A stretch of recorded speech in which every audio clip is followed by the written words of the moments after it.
So guys আমরা মাঠে running করা হয়ে গেছে, এক্সারসাইজ করা হয়ে গেছে। এখন আমরা যাচ্ছি সেই আমাদের পুরনো কাকু নাদুর দোকানের পরোটা খাওয়ার মজাই আলাদা। এই একটা বন্ধুর সাথে দেখা হয়ে গেল, মাস্টার আমাদের।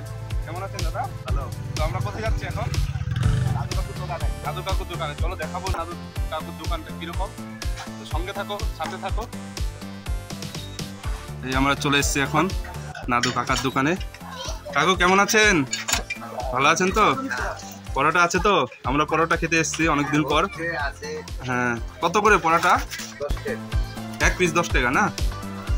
এই দেখো পরোটা রেডি হচ্ছে, আমাদের দেবেন তো? এই তরকারি ব্যবস্থা আছে, এখানে মিষ্টিরও আছে, মিষ্টির ব্যবস্থা আছে। আমরা এখন খাবো। ধর তো গাইস, এখানে এই দোকানে একটাই বৈশিষ্ট্য আছে, আজকাল কিন্তু শাল পাতা দেখাই যায় না। দেখো এখানে কিন্তু শাল পাতায় এখনো তরকারি পরোটা দেওয়া হয়। তো খুবই ভালো লাগছে। আমরা 3 জনা নিয়ে এসেছি, এখন আমরা খাবো। তো আমাদের 3 জনা নেওয়া হয়ে গিয়েছে, এখন আমরা খাবো। কেমন লাগছে? কেমন খেয়েছো? কারণ তোমরা অবশ্যই আসবে এই দোকানে, স্টেশনের পাশে, সমুদ্রগড় স্টেশনের পাশে, ঠিক আছে? তো এই দোকানে একটাই বৈশিষ্ট্য আছে, শাল পাতা। আজকাল তো শাল পাতা দেখাই যায় না কোনো জায়গায়। দেখো শাল পাতায় দিয়েছে আমাদের পরোটার তরকারি। তো তোমরা অবশ্যই আসবে এই দোকানে, খুবই ভালো খেতে পরোটা। ওকে।